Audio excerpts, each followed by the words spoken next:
ಕೋಟಿ ರೂಪಾಯಿ ಹಣವನ್ನು ಕೂಡ ಈಗಾಗಲೇ ಪೈಪ್ಗೆ ಖರೀದಿ ಮಾಡಿದ್ದೇವೆ, ಕೆಲಸ ಪ್ರಾರಂಭ ಮಾಡಿದ್ದೇವೆ.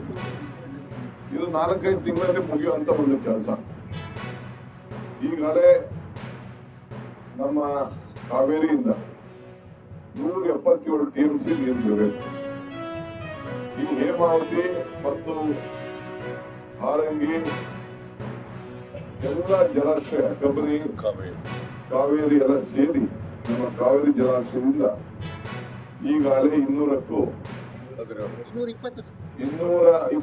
TMC ಅಷ್ಟು ನೀರು ಈಗಾಗಲೇ ಹೋಗಿದೆ. ಇನ್ನ 4-5 ತಿಂಗಳು ಮಳೆ ಬರುವಂತ ಎಲ್ಲ ವ್ಯವಸ್ಥೆ ನಮ್ಗೆಲ್ಲ ನೋಡ್ತಾ ಇದ್ವಿ, ಯಾವ ರೀತಿ ಮಳೆ ಈಗ ಬರ್ತಾ ಇದೆ. ಬಹುಶಃ ನನಗೆ 200 TMC ಸಮುದ್ರಕ್ಕೆ ಹೋಗುವಂತ ಒಂದೆಲ್ಲ ನಿರೀಕ್ಷೆಗಳು ಕೂಡ ಈಗ ಕಾಣ್ತಾ ಇದೆ. ಇದನ್ನ ತಡೆಗಟ್ಟಬೇಕು, ನಮ್ಮ ರೈತರಿಗೆ ಸಹಾಯ ಬೇಕು. ರೈತರಿಗೆ ಅನುಕೂಲ ಆಗ್ಬೇಕಾದ್ರೆ ನಾವು ಚಾನಲ್ ಅಲ್ಲಿ ನೀರನ್ನು ಬಿಡಬೇಕು. ಈ ನಮ್ಮ ಎಲ್ಲ ಶಾಸಕರಿಗೆ, ಕೇಂದ್ರದ ಮಂತ್ರಿಗಳಿಗೆ, ಸೋಮಣ್ಣ ಅವರ ಸಲಹೆ ಮೇರೆಗೆ ಈ ಸೈಟ್ ವಿಸಿಟ್ ಮಾಡಿ ಅಂತ ನನಗೆ ಸಲಹೆಯನ್ನ ಕೊಟ್ಟಿದ್ದು. ನಾನು ಆ ಪ್ರಕಾರ ಇಲ್ಲಿಗೆ ಬಂದಿದ್ದೇನೆ. ಒಂದು ವಿಚಾರವನ್ನ ಇವತ್ತು ನಾನು ತುಮಕೂರು ಮತ್ತು ರಾಜ್ಯದ ಮಹಾಜನತೆಗೆ ತಿಳಿಸಲಿಕ್ಕೆ ಬಯಸ್ತೇನೆ. ನಾನು ಒಂದು ಕ್ಷೇತ್ರಕ್ಕೆ ಸೀಮಿತವಾದವನಲ್ಲ. ನಾನು ಕರ್ನಾಟಕದ ರಾಜ್ಯದ ಉದ್ದಕ್ಕೂ ಕೂಡ ನೀರಾವರಿ ಇಲಾಖೆ ಮಂತ್ರಿ ಆಗಿದ್ದೇನೆ. ತುಮಕೂರು ಜಿಲ್ಲೆಯಲ್ಲೂ ಕೂಡ ತುಮಕೂರಿನ ಎಲ್ಲ ಕ್ಷೇತ್ರಗಳಲ್ಲೂ ಕೂಡ ಅವರ ಅಭಿವೃದ್ಧಿ, ಅವರ ಶ್ರೇಯಸ್ಸು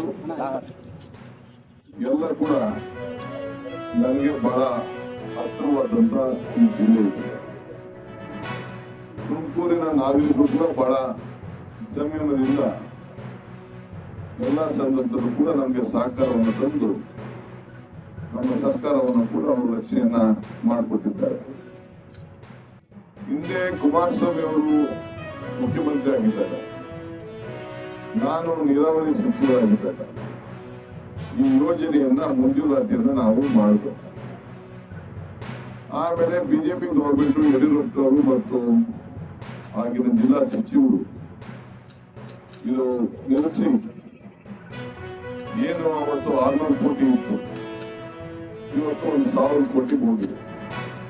ಬರೀ 4-5 ವರ್ಷಕ್ಕೆ 400 ಕೋಟಿ ರೂಪಾಯಿ ಹೆಚ್ಚಿಗೆ ಆಗಿದೆ. ನಾವು ವೆಂಕಯ್ಯರಾಮಯ್ಯ ಕಾಲದಿಂದ ಇದು ಹೋರಾಟ ಇದೆ, ಅವರಿಗೆ ನ್ಯಾಯ ಒದಗಿಸ್ಕೊಡ್ಬೇಕು ಅಂತೇಳಿ ನಾವು ಇದಕ್ಕೆ ತೀರ್ಮಾನವನ್ನು ಕೂಡ ನಾವು ಮಾಡಿದ್ದೇವೆ.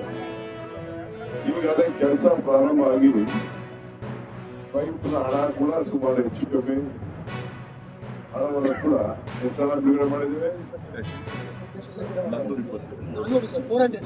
400 ಕೋಟಿ ರೂಪಾಯಿ ಹಣವನ್ನು ಕೂಡ ಈಗಾಗಲೇ ಪೈಪ್ಗೆ ಖರೀದಿ ಮಾಡಿದ್ದೇವೆ, ಕೆಲಸ ಪ್ರಾರಂಭ ಮಾಡಿದ್ದೇವೆ. ಇದು 4-5 ತಿಂಗಳಲ್ಲಿ ಮುಗಿಯುವಂತ ಒಂದು ಕೆಲಸ. ಈಗಾಗಲೇ ನಮ್ಮ ಕಾವೇರಿಯಿಂದ 177 TMC ನೀರು ಬಿಡಬೇಕು.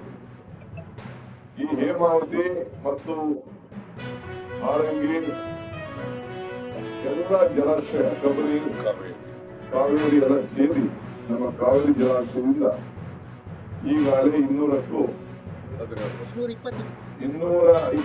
TMC ಅಷ್ಟು ನೀರು ಈಗಾಗಲೇ ಹೋಗಿದೆ ಬಿಳುಗುಳಿಗೆ. ಇನ್ನ 4-5 ತಿಂಗಳು ಮಳೆ ಬರುವಂತ ಎಲ್ಲ ವ್ಯವಸ್ಥೆ ನಮ್ಗೆಲ್ಲ ನೋಡ್ತಾ ಇದ್ವಿ, ಯಾವ ರೀತಿ ಮಳೆ ಈಗ ಬರ್ತಾ ಇದೆ. ಬಹುಶಃ ನನಗೆ 200 TMC ಸಮುದ್ರಕ್ಕೆ ಹೋಗುವಂತ ಒಂದೆಲ್ಲ ನಿರೀಕ್ಷೆಗಳು ಕೂಡ ಈಗ ಕಾಣ್ತಾ ಇದೆ. ಇದನ್ನ ತಡೆಗಟ್ಟಬೇಕು, ನಮ್ಮ ರೈತರಿಗೆ ಸಹಾಯ ಬೇಕು. ರೈತರಿಗೆ ಅನುಕೂಲ ಆಗಬೇಕಾದ್ರೆ ನಾವು ಚಾನಲ್ ಅಲ್ಲಿ ನೀರನ್ನು ಬಿಡಬೇಕು. ಈ ದೃಷ್ಟಿಯಿಂದ ಯಾವಾಗ ನೀರು ಅನುಕೂಲವಾಗಿರ್ತದೋ ಆಗ ಮಾತ್ರ ಇದನ್ನ ಬಳಕೆ ಮಾಡುವಂತ ಒಂದು ವ್ಯವಸ್ಥೆಗೆ ಈ ಯೋಜನೆಯನ್ನು ನಾವು ತಂದಿದ್ದೇವೆ. ತುಮಕೂರಿನ ಎಲ್ಲ ತಾಲೂಕು ಕೂಡ ಒಂದೇ. ಈಗ ನಾನು ಆ ಡಯಾಮೀಟರ್ ನಾನು ನೋಡಿದೆ, ಆ ನೀರು ಎಷ್ಟು ಅಡಿಲಿ ಹೋಗ್ತದೆ ನೀರು ಕೂಡ ಅದನ್ನ ಗಮನಿಸಿದೆ. ಯಾವ ಕಾರಣಕ್ಕೂ ಕೂಡ ನೀರನ್ನ ಈ ಚಾನಲ್ನಿಂದ ಕೆಳಗಡೆ ಹೋಗ್ಲಿಕ್ಕೆ ಅವಕಾಶ ಕೊಡುವುದಿಲ್ಲ. ಒಂದೇ ಲೆವೆಲ್ ಮೇಂಟೈನ್ ಮಾಡಿ ಇಲ್ಲಿ ಸ್ಕಾಡಾ ಹಾಕಿ ಆ ಸ್ಕಾಡಾನ ಬೆಂಗಳೂರಲ್ಲಿ ಕೂಡ ನೋಡಿಕೊಂಡು ಪ್ರತಿದಿನ ವಾಚ್ ಮಾಡಬಹುದು. ಎಲ್ಲ ನಾಗರಿಕರು ಕೂಡ ಕಂಟ್ರೋಲ್ ಮಾಡಲಿಕ್ಕೆ ಅವಕಾಶ, ವೀಕ್ಷಣೆ ಮಾಡಲಿಕ್ಕೆ ಕೂಡ ಒಂದು ಅವಕಾಶವನ್ನು ನಾವು ಮಾಡ್ಕೊಡ್ತೇವೆ.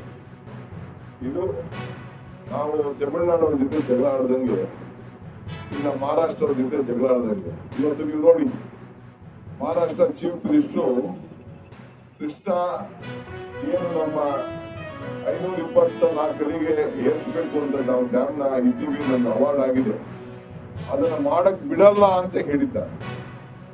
ಆ ರೀತಿ ನಮ್ಮ ಇಲ್ಲಿ ಸ್ಥಳೀಯದಲ್ಲಿ ಆ ಕೆಲಸ ಆಗಬಾರ್ದು. ನಾನು ಎಲ್ಲ ಬಿಜೆಪಿ ಶಾಸಕರಿಗೆ, ಜನತಾದಳ ಶಾಸಕರಿಗೆ ಎಲ್ಲ ಹೇಳ್ತೇನೆ, ಅವರವ್ರ ಅನುಕೂಲಕ್ಕೆ ಏನ್ ಬೇಕೋ ನಾವೆಲ್ಲ ರಕ್ಷಣೆಗೆ ನಾವಿದ್ದೇವೆ.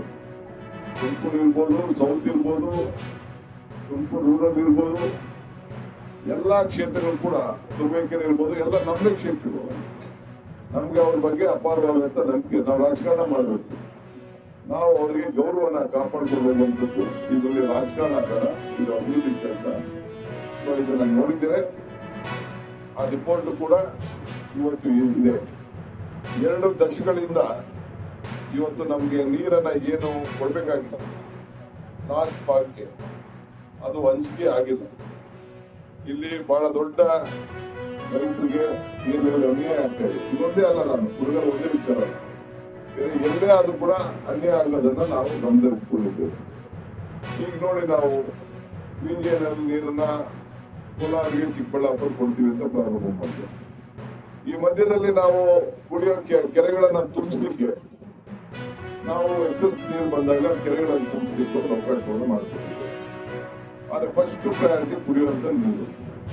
ಹಾಗೆ ನಾನು ಇಲ್ಲ ಆಗುದೇ ಇಲ್ಲ, ಅದನ್ನ ಬರೀ ಕುಡಿಯೋ ನೀರಿಗೆ ಇದನ್ನ ಈ ಯೋಜನೆ ತಗೋಬಾರ್ದು ಅಂತ ಹೇಳ್ಬೋದಾಗಿ. ಆದ್ರೆ ಎಕ್ಸಸ್ ನೀರು ಬಂದಾಗ 14 TMC ನೀರು ಏನು ಕುಡಿಯೋ ನೀರು ಬೇಕು, ಅದಾದ್ಮೇಲೆ ಎಕ್ಸಸ್ ಇದ್ದಾಗ ನಾವು ವೇಸ್ಟ್ ಮಾಡ್ಕೊಳ್ಳೋದು ಬೇಡ ಅಂತೇಳಿ ಪಂಪ್ ಮಾಡಿ ಸುಮಾರು 20,000 ಹೆಚ್ಚು ಕೋಟಿ ರೂಪಾಯಿನ ಈಗಾಗಲೇ ಖರ್ಚು ಮಾಡಲಿಕ್ಕೆ ಈಗಾಗಲೇ ವ್ಯವಸ್ಥೆ ಆಗಿದೆ. ಅದನ್ನು ಕೂಡ ಈಗಾಗಲೇ ನಾವು ಫಾರೆಸ್ಟ್ ಜಮೀನಿಗೆ ಆಲ್ಟರ್ನೇಟಿವ್ ಜಮೀನು ಕೊಡುವಂತ ವ್ಯವಸ್ಥೆ ಮಾಡಿದ್ದೇವೆ. ಅದು ಕೂಡ ಈಗಾಗಲೇ ಚಿಕ್ಕನಾಯಕನಹಳ್ಳಿಗೆ, ಮಧುಗಿರಿಗೆ ಮತ್ತು ನಮ್ಮ ಪಾವಗಡ, ಶಿರಾ, ಕೊರಟಗೆರೆ ಎಲ್ಲ ಕಡೆಗೂ ಕೂಡ ಆ ಕೆರೆಗಳಿಗೆ ನೀರನ್ನು ತುಂಬಿಸಲಿಕ್ಕೆ ಕೆಲವು ಕಡೆ, ಎಲ್ಲಾ ಕೆರೆಗಳಿಗೂ ಆಗದೆ ಇರ್ಬೋದು, ಕುಡಿಯೋ ನೀರು ಅಲ್ಲದೆ ಕೆರೆಗಳನ್ನ ತುಂಬಿಸಲಿಕ್ಕೆ ನಾವು ವ್ಯವಸ್ಥೆಯನ್ನ ಮಾಡಿ ಅಂತರ್ಜಲವನ್ನ ಹೆಚ್ಚಿ ಕುಡಿಯೋ ನೀರಿಗೂ ಸಹಾಯ ಮಾಡಲಿಕ್ಕೆ ಈಗಾಗಲೇ ನಾವು ವ್ಯವಸ್ಥೆಯನ್ನು ನಾವು ಮಾಡಿದ್ದೇವೆ. ಆದ್ರಿಂದ ನಾನು ಯಾವ ರೈತರು ಕೂಡ ಗಾಬರಿ ಪಡ್ಕೊಂಡು ಬೇಡ, ನಾನು ಮತ್ತೆ ಬೆಂಗಳೂರಲ್ಲಿ ಕೂತ್ಕೊಂಡು ನಾನೇ ಅಧಿಕಾರಿಗಳಂತ ಚರ್ಚೆ ಮಾಡಿ ಇದನ್ನ ಯಾವ ರೀತಿ ಏನು ಮಾಡಬೇಕು, ನಮ್ಮ ಎಲ್ಲ ಈ ಜಿಲ್ಲೆಯ ಬೇರೆ ತಾಲೂಕುಗಳಿಗೆ ಯಾವ ರೀತಿ ರಕ್ಷಣೆ ಮಾಡಬೇಕು, ಇದನ್ನ ಗಮನದಲ್ಲಿಟ್ಕೊಂಡು ಇವತ್ತು ಎಲ್ಲ ಸಮುದ್ರಕ್ಕೆ ನೀರು ಹೋಗ್ತಾ ಇದೆ. ಇವತ್ತು ಸಮುದ್ರಕ್ಕೆ ನೀರು ಹೋಗ್ತಾ ಇದೆ. ಕಾವೇರಿ ನೀರು ಈಗಾಗಲೇ ನಾನು ಹೇಳಿದ್ದೆ, ಬೆಟ್ಟೂರು ತುಂಬ ಹೋಗಿದೆ. ಅದಕ್ಕೆ ಯಾವ ರೀತಿ ನಾವು ಉಳಿಸ್ಕೊಂಡು ನಮ್ಮ ರೈತರ ಬದುಕನ್ನ ಕಾಪಾಡಬೇಕು ಅನ್ನೋ ದೃಷ್ಟಿಯಿಂದ ನಮ್ಮ ಸರ್ಕಾರ ಅವರ ಸೇವೆಗೆ ಬದ್ಧವಾಗಿದೆ. ಇದು ಬರೀ ನನಗೆ ಕುಡಿದ ವಿಚಾರ ಮುಖ್ಯ ಅಲ್ಲ, ಎಲ್ಲರ ಹಿತವನ್ನ ಕಾಪಾಡುವಂಥದ್ದು ಮುಖ್ಯ.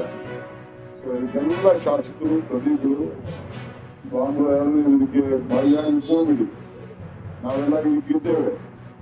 ಸುಮ್ಮನೆ ಕಾನೂನು ಚೌಕಟ್ಟಿನಲ್ಲಿ ನಾವೆಲ್ಲ ಸೇರಿ ಕೆಲಸ ಮಾಡೋಣ. ನಿಮ್ಗೆ ಏನೇ ಸಮಸ್ಯೆ ಇದೆ ಕೂತ್ಕೊಂಡು ಬಗೆಹರಿಸುವಂತ ಕೆಲಸ ನಾನು ಮಾಡ್ತೇನೆ. ಸೊ ಇವತ್ತು ಬಂದು ನಾನು ವೀಕ್ಷಣೆ ಮಾಡಿದ್ದೇನೆ. ಮುಂದಕ್ಕೆ ನಾನು ಬೆಂಗಳೂರಲ್ಲಿ ಕೂತ್ಕೊಂಡು ಅಧಿಕಾರಿಗಳನ್ನು ಕಟ್ಕೊಂಡು ಯಾವ ರೀತಿ ನಿಯಂತ್ರಣ ಮಾಡಬೇಕು, ಎಲ್ಲಿ ನಾವು ನ್ಯಾಯವನ್ನ ಅನ್ಯಾಯ ಆಗದೇ ರೀತಿಯಲ್ಲಿ ನಾವು ನೋಡ್ಕೊಳ್ಬೇಕು, ಆ ಕೆಲಸವನ್ನು ನಾನು ಮಾಡ್ತೇನೆ ಅನ್ನೋ ಮಾತನ್ನ ಈ ಸಂದರ್ಭದಲ್ಲಿ ತಮ್ಮೆಲ್ಲರೂ ಕೂಡ ಹೇಳಲಿಕ್ಕೆ ನಾನು ಬಯಸ್ತೇನೆ.